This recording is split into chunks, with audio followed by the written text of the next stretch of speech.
Армысыздар, қымбатты тыңдармандар. Сіздердің назарыңызға Қамбар батырдың 100 жылдығына арналған подкасты ұсынамыз. Ел тағдырын бәрінен биік қойған, ұлттың тұтастығын, жерінің бүтіндігін мұрат еткен қазақ батырлары қазақ тарихының әр белесінде тұлғалық деңгейге көтеріліп отырған. Яғни, олар ұлттық тұлға болған. Осы ұлттық тұлға тұғырына көтеріліп, аты аңызға айналған, тарихта есімдері қалған сан мыңдаған батырлар бар. Солардың бірі Қамбар батыры. Қамбар батыр эпосы қазақ халқына көптен мәлім, кең тараған жыр.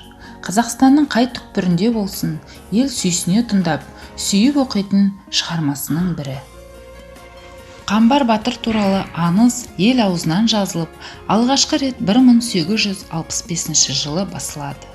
Бұдан кейін 1868 жылы Қисса Қамбар, 1903 жылы 90 үйлі тобыр деген аттармен Қазанда басылып, ең толығырақ түрі Қамбар батыр деген атпен 1922 жылы Ташкентте шығады. Қамбар батырдың бұл нұсқаларын баспаға даярлаған Әубәкір Ахметжанұлы Диваев. Диваев нұсқасы тек толығы ғана емес, ең көркемі, ең жақсы нұсқасы. Әубәкір Диваевтың 1922 жылы бастырған Қамбар батырын Сәкен Сейфуллин 1933 жылы, Сәбит Мұқанов 1939 жылы, жолдастар шығарған батырлар жинағында өзгертілмей қайта басылды. Ең соңғы рет басылуы 1957 жылы. Бүгінгі қазақ атанып отырған елдердің көптеген рулары Ноғайлы, Өзбек хандықтарының қарауында болғандығы, Ноғайлы хандығының өзі сол рулардың құрамасы екендігі қазақ кеңестік социалистік республикалар тарихында да, басқа тарихи еңбектерде де әлде қашан дәлелденіп қорытылған пікір. Қамбар эпосы да сол Ноғайлы дәуіріндегі қалмақ пен ноғайлықтардың араларындағы қарым-қатынастардың негізінде туған эпос. Бірақ бұл Ноғайлы хандықтарының өзара туыстарының қырсығынан әлсіреген, сондықтан қалмақ хандықтарын ноғайлыларды өзіне бағындырып алуға құдірет күшіміз жетеді деген сенім туа бастаған кезді меңзейді. Эпоста екі елдің аттары аталады, Ноғайлы және Өзбек. Бірақ жырдың ұзын ырғасын алып қарасақ, Әзімбай да, Қамбар да ноғайлықтар екендігі аңғарылады. Қамбар батыр эпосының қысқаша мазмұнына тоқталсақ, Әзімбай дегеннің 6 ұлы, 1 қызы болады. Әзімбай қызын сүйгеніне бермек болып, Ноғайлы 12 баулы өзбекті шақырып, қызының алдынан өткізеді. Іштей Қамбарды сүйетін Назым ешкімді ұнатпайды. Тойға қатынаспаған Қамбар 90 үйлі тобырын адмен асырап күнелтуші батыр. Бір күні арыстанға жолығып, оны өлтіреді. Сондай бір күндері қыз Назымның ауылының үстінен өтіп бара жатып, Назымға көзі түседі.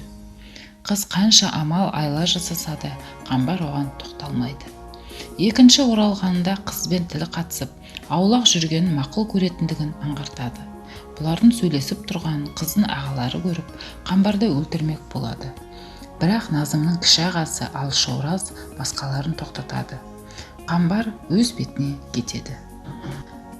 Назымның сұлулығын естіп, көршілес қалмақтың ханы Кедейұлы Келменбетті жіберіп, Әзімбайдың қызын сұратады. Қыздың ағасы Алшораз Келменбеттің құлақ мұрнын кесіп, кейін қайтарады. Хан әскер жиып келіп, күшпен алмақ болады. Әзімбайлар береміз деген амал, айла қолданып, Қамбарға елші жібереді. Қамбар барамын деп уәде береді, келеді.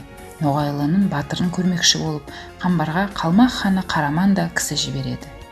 Қамбар келісімен ақ хан екеуінің арасында алыс-шалыс сөз болып, жекпе-жекте Қамбар Қараманды өлтіреді. Қалмақтармен соғыс салып, Қамбар мен Алшораз оларды жеңіп қуады.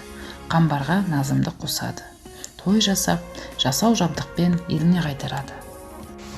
Қазақ батырларының білектің күшімен, найзаның ұшымен қорғап қалған қасиетті, кең байтақ қазақ жері бізге бүгінгі ұрпаққа мұра болып қалған басты игілік деп білуге міндеттіміз.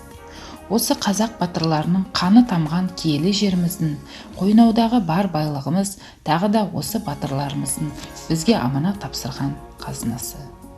осыны біз бүгін көздің қарашығындай қадіріне жетіп сақтай білуіміз парыз.